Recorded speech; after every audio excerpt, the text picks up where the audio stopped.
في 10 اسئله لازم تسالهم للمطور قبل ما تدفع جنيه معاه. تابع معايا الفيديو للاخر. اول حاجه، هو صاحب الارض ولا لا؟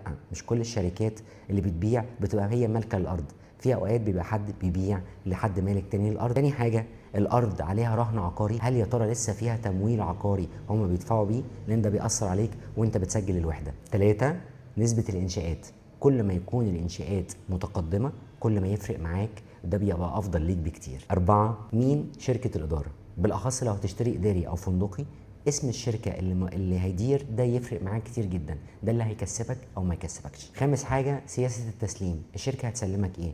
كورن شيل، نص تشطيب، تشطيب كامل، هتسلمك على مراحل، هتسلم الكومباوند كله مع بعض ولا هتسلم مرحله مرحله. النقطه اللي بعد كده، هل المشروع مرخص بالكامل؟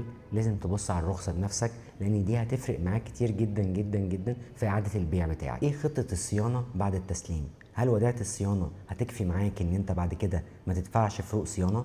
هل يا ترى في شركه متعاقدين معاها ان هم يصينوا المشروع، ولا الشركه نفسها هي اللي هتصين المشروع؟ ونقطه مهمه جدا، هل في غرامات تاخير على المطور؟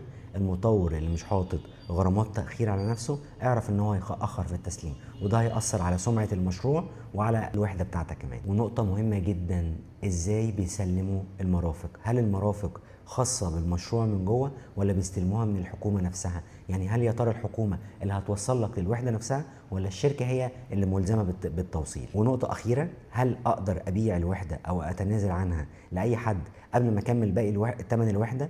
لو البند ده موجود ان انت تقدر تتنازل عن الوحده قبل ما تكمل الوحده كلها او الثمن كامل، ده يبقى افضل لك. تابعونا واعملوا فولو او سبسكرايب عشان خاطر تعرف كل جديد في السوق العقاري.